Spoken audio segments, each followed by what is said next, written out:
As I promised you that I'll be back with you one week after the other to talk more about the matter of evangelism. Now, I promised you a six-part series, and in the first episode, I sought to define evangelism. I declare to you that I am no theologian and that I didn't go to school to study evangelism, but that it was a God given gift. Now, in this episode, I'd like to talk about preparing and distributing tracts. And I want to hasten to say to us that it's very important to prepare for whatsoever undertakings there is. Um, it's important for us to consider our customer, to consider their value and the kind of product we want to give to them. And so one should not just jump about in a willy-nilly haphazard way to do evangelism.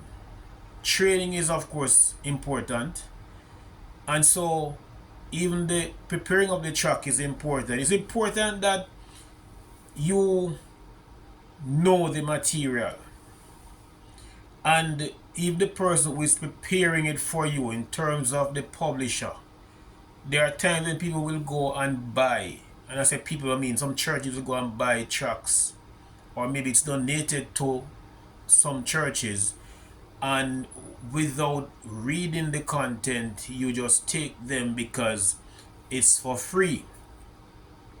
And that is something you have to guard against. Why do I say that? You may collect tracts that represent something that you do not represent. It could be that there's a particular doctrine that you embrace, that you support, a particular belief that you have, and the tracts that you're collecting for distribution is contrary to your belief, your religion. And that is very important to guard against, because you will experience repercussion. A person who becomes a member of your church will become confused along the way.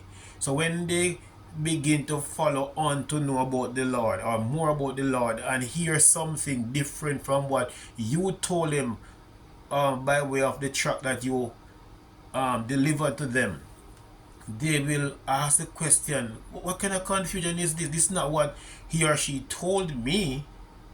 This is not what I saw in the tract. So you have to understand that newborn babes are going to desire milk. And so you have to be careful of what you feed them with. So from whom you get in the tract is very important, and the content within that tract is very important. It's most important for you to know what it says.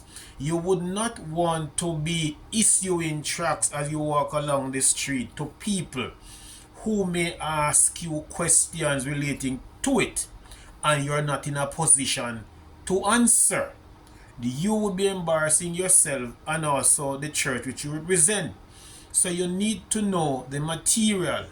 You can't be going to say, let me see it, and you're taking a look at it, which would suggest to the person that you've never seen it before.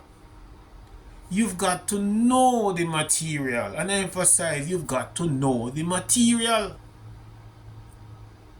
And then, having gotten the tracts, yes, they're prepared nicely the way you want it, representing your organization, your belief, your religion. Then you go about distributing. Now, to whom do you distribute?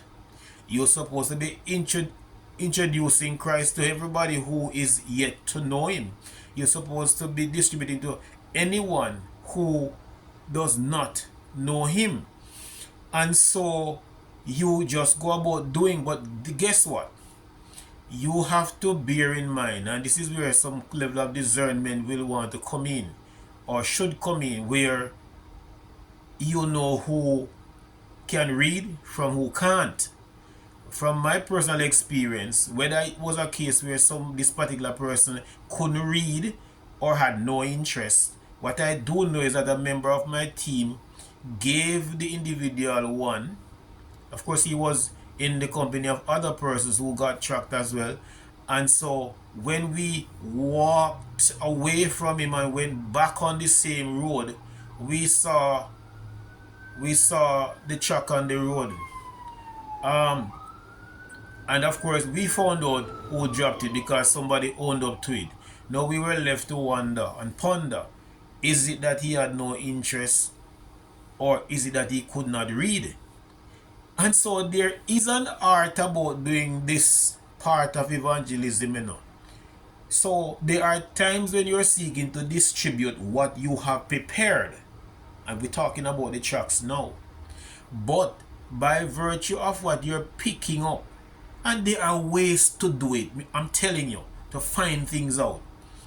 And if you figure out that the person is unable to read, that's when you may have to spend a little bit more time to basically summarize what's in the tract, what you're about, and let them know in the simplest of form what you intend to be communicating, and that is the importance of accepting Christ. So I'm going to close off on this one, and I will again implore you to join me for another episode when we continue in the series on evangelism. Thank you for joining me.